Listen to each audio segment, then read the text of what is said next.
masih kurma sama roti. Begitu sampai di Nusantara sudah tidak kurma dan tidak roti, tapi sudah soto. Maka makan dengan 3 jari sudah bukan sesuatu yang mudah. Di sana kurban pakai unta, di sini tidak lahir unta, tapi lahir kerbau sama sapi.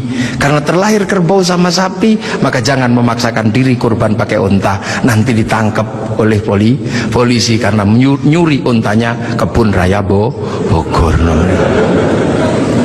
Ini di sana masih bisa pakai jenggot dengan utuh, tapi di sini rasnya adalah ras Mongoloid, sudah tidak punya jenggot. Inilah maka ulama-ulama awal yang datang ke sini tidak pernah ribut masalah simbol-simbol yang tidak bisa dilakukan oleh orang Indonesia.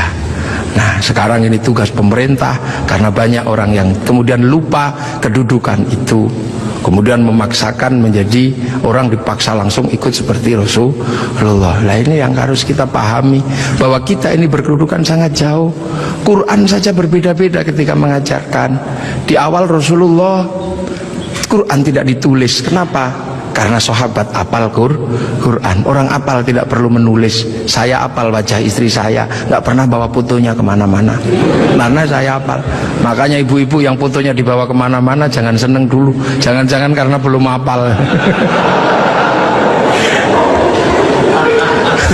Lalu kemudian setelah Rasulullah meninggal, sahabat nulis Quran. Nulis Quran sahabat. Untuk apa? Untuk tabiin yang tidak ketemu Rasulullah. Tiba-tiba generasi sahabat meninggal, tabiin mengajar bawahnya. Qurannya sahabat terlalu pinter, cuman lungkik-lungkik kayak cacing gitu aja. Maka kemudian dikasih titik oleh Abul Aswad Ad-Du'ali. Disebar lagi, generasi pertamanya hilang, titik-titik nggak cukup, maka dikasih fathah, kasroh, dhamma atau syakal. Yang ngasih syakal Syekh Khalil bin Ahmad Al-Farahidi. Disebar lagi, yang baca Quran karena Islam rahmatan lil alamin, bukan lagi orang Arab semata. Orang Andalusia baca Quran wadduha, keliru menjadi wadduhe. Ini. Nah, orang Turki mustaqim, mustaqin. Masuk ke Indonesia dibaca oleh orang Padang lekanud, keluarnya lekanui. Karena orang Padang kalau bilang Muhammad, Mahamme. Orang Sunda ketika baca alladzina, sebagian besar keluarnya alladzina.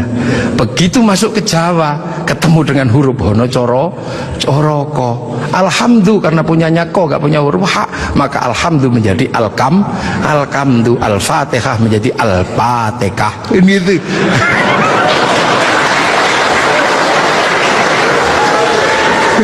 Nah, ini orang kalau ngerti proses kodifikasi Quran pasti tahu. Ketika masuk ke semua negara pasti berbeda. Al-Fatihah menjadi Al-Fatihah. Dan ini yang dialami oleh Bapak Presiden Republik Indonesia. Iya, makanya Al-Fatihah itu. Ya Hayyu Ya Qayyum menjadi Ya Kayuku Ya Yumu. Robbil Alamin kayaknya punya huruf ain, nggak punyanya ngo, keluarnya Robbil Ngalamin. Nggak punya dot, punyanya lo, maka Ramadan keluarnya Romlan. Begitu dibaca orang Bali sangat susah karena orang Bali nggak bisa bilang tok, bilangnya tok. Maka sirotol menjadi sirotol ladzina an'amta alaihim. Islam berkembang ke semua negara dan berbeda. Ketika dibaca oleh orang Bugis alaihim, keluarnya alaihing. Karena orang Bugis kalau bilang n jadi eng, kalau bilang eng jadi n. Makanya ada dulu mantan Kabulok bernama Beduamang, itu berasal dari Abdurrahman. Nah, itulah makanya kemudian Islam bergerak. Nah, lantas apa? Lantas terciptalah sebuah ilmu untuk bagaimana orang di seluruh dunia Islam mampu membaca Al-Quran.